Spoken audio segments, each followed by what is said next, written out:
So I am so honored to have the chance for us to listen to this incredible panel of women leaders from across the Americas who are all at the forefront of the struggle for a new reality, and all are fighting in different ways and different contexts, but here together representing our common vision.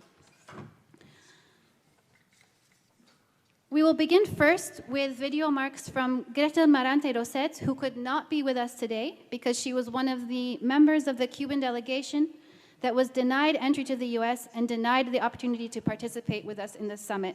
The US definitely tried to keep us from hearing the lessons from our comrades in Cuba who resist and who defend their sovereignty and who are steadfast in the process of building socialism and unraveling the societal relations like race and patriarchy. Of course, the US doesn't want us to hear from them, but we're still going to hear from them. And no matter how many blocks they put, we're going to continue developing these relationships. This attempt only caused embarrassment for the White House. So, in that spirit, we're going to start the panel off today with the remarks from Gretel Marie Rosett, and we'll play the video. Muchas gracias por la invitación. Mi nombre es Gretel Marante Rosett y hablo Cuba since 1959, with the triumph of our revolution, set out to break down the patriarchal system and all forms of exploitation, discrimination, and violence that we inherited from capitalism, and that generate social inequality. There is a political will on the part of the government to undermine gender gaps. Today, the youth are incorporating a left-wing feminist agenda into their programs of struggle. Many are sympathetic and supportive of the revolutionary process and defend the Cuban social project. Rina Speed, the eternal president of the Federation of Cuban Women, recognized the important work of feminist movements, who assume an anti-capitalist stance, aware that in order to achieve ultimate liberation, the gender struggle cannot be separated from the class struggle. It is not possible to build new paradigms on top of predatory structures and consider capital as the most important thing and not human beings. Social and grassroots organizations are one of the main resources that people have at their disposal to build just and equitable societies. Thinking of socialism as a viable option to deconstruct sexist, discriminatory, anti-patriarchal stereotypes, to eliminate violence and gender gaps, and to move toward full equality, and thus achieve definitive liberation, where all persons enjoy the same rights and opportunities without distinction. In Cuba, since the triumph of the revolution, the state and government have facilitated respect for human rights for all people, without discrimination on the basis of sex, gender, sexual orientation, or religious belief. We women are active subjects of rights. We have not only been beneficiaries, but also protagonists in the development of our society. In my country, there is a principle of equal pay for equal work, of equal value to men. This is a longing for many women in the world who, even if they perform the same professions as men, are not equally remunerated. The high participation figures of Cuban women in economic and political life, social and cultural development of the country demonstrate how much progress has been made in the area of gender equality. Beyond statistics, what has been achieved is materialized in the life stories of each Cuban family.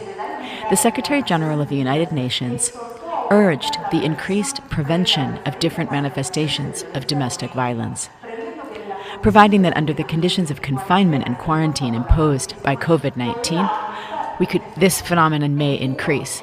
In Cuba, there is a zero-tolerance policy to any gender-based violence in all its forms.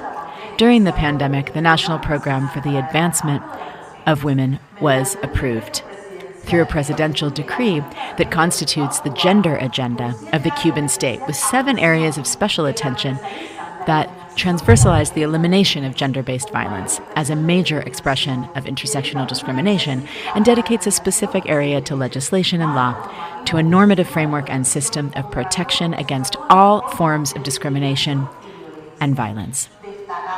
We also highlight in the same way approval of a comprehensive strategy for the prevention and attention to violence, and within a family context, also approved by the agreement of the Council of Ministers, to guarantee a comprehensive and integrated response for effective prevention and care around gender-based violence, implementing the commitments undertaken by Cuba, such as the Convention for the Elimination of All Forms of Discrimination Against Women and the Convention on the Rights of the Child. In a space like this, we cannot fail to make reference to the worst form of violence to which the people and families in Cuba are subjected. We refer to the unjust and genocidal blockade imposed by the U.S. government against the island more than 60 years ago, which constitutes an obstacle to the implementation of the country's National Economic and Social Development Plan and of the 2030 Agenda and its Sustainable Development Goals. 78% of women and girls in Cuba were born under the effects of this blockade. For that reason, it is the blockade which is the greatest form of violence suffered by the Cuban people, and in particularly by women. And it's the main obstacle to the development of our life projects. Even though when Cuban women exhibit important indications of political participation, economic and social participation as well, the blockade prevents their progress and continuous empowerment of Cuban women in society, and therefore the achievement of our sustainable development goals, particularly our goal number 5, in which references gender equality. The measures of the blockade limit the optimal development of equality because they hinder the enjoyment of the full rights of Cuban women, and they do so by making their needs, differentiated from demands, invisible. It would be interesting to think about what life would be like for Cuban men and women without the existence of the blockade. In these years of unilateral sanctions, the country has not ceased its efforts to undertake actions in favor of equality, gender equality, and the incorporation of inclusive perspectives in the new social scenarios. In addition to hostility and constant aggression, the most recent culmination of which is the absence of Cuba at the so-called Summit of the Americas, let us build bridges of love that make even the impossible possible. Let us demand the elimination of the blockade and the cessation of obstacles that prevent connections between Cubans living in the U.S. and their families in Cuba. We trust you. We trust the strength of our unity and your siblinghood with our revolution and our people, convinced that solidarity cannot be blockaded in any way. Thank you so much.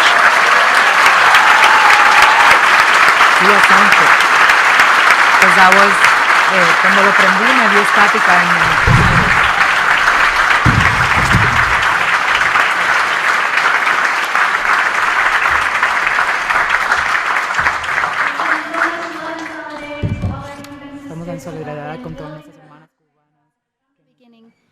Gretel Rosett is the International Relations Officer of the Federation of Cuban Women, and she's participated in several, too many to name, international sessions of the Economic Commission for Latin America and the Caribbean. And we thank her for participating with us and hope to be with her again soon when we are able.